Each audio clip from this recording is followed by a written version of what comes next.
We got to it. Yeah, I thought we played real intelligently in the third. The first two periods, for whatever reason, our mental execution, us reading plays and making plays with or without the puck, was really slow. It's a little understandable. It's our sixth game in 9.5 days with a lot of travel, and it wears on you. And you could tell that the early start, we didn't mentally early start with the 1 o'clock start time today. Showed his hands obviously on the play, but also the entry. How did you see him fitting into the structure and kind of how you guys want to do things offensively? Just like we had anticipated. He's a hockey player, and he made a lot of plays. He set Krejci up for an open net in the second, and it popped. It rolled on his stick, or else that's in the back of the net. And he's really smart with his game management too. Like, he didn't force plays at all. You know, he put him in, and knowing that he likes the forecheck, and his line mates like the forecheck.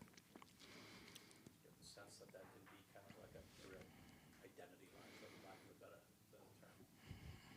Maybe. I'm gonna tinker, so I'm not gonna commit to anything right now. Did you have Bertuzzi with Krejci and Pasternak intentionally, or did that just kind of happen? Well, off penalty kills, sometimes it just happens, and that was just at the tail end. They go, and since we weren't using him on the kill, Zach had just came off the ice, so I put him up with him. No shut now becomes the first option on shootouts. We'll have to ask goalie Bob that one. What does he, obviously, he really enjoyed that goal. What does he mean in terms of the whole 1, 2, 3, 4 order? Well, really, what he does is, as a coach trying to match lines or put your team in favorable positions, I don't see us as a 1, 2, 3, 4 line.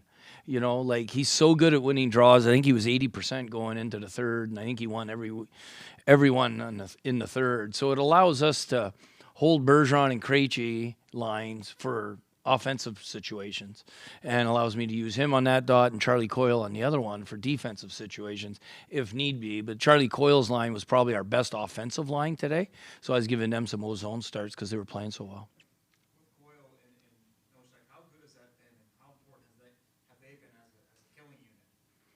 It's very comforting for us as a team to know that they're out there and they're going to get the job done. And not only that, they read off each other really well with their pressure in zone, but also especially down ice. Like, Charlie Coyle knew that Nose would, go to the middle of the ice, and he picks that puck off. He just doesn't throw it back behind the net. He makes a poised, calm play, and then he finds Nosek at the net front.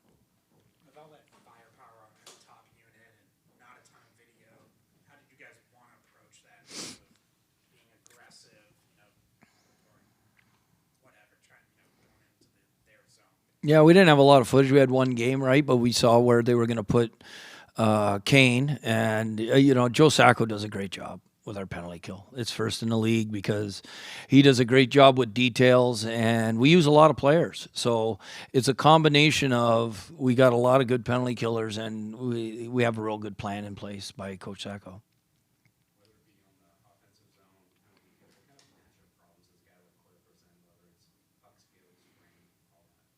Well, I mean, it's hard, because if they're going to match up their top 4 D-men against Bergeron and Krejci line, he's a big man. He's a load to handle. And when he's playing like he did these last 2 games, where he's possessing pucks a lot, he's finding people in the middle, and then he ends up giving and going and gets to the net front himself like he did on his first goal. He's hard to handle, and so is Frederick, and so is Bertuzzi.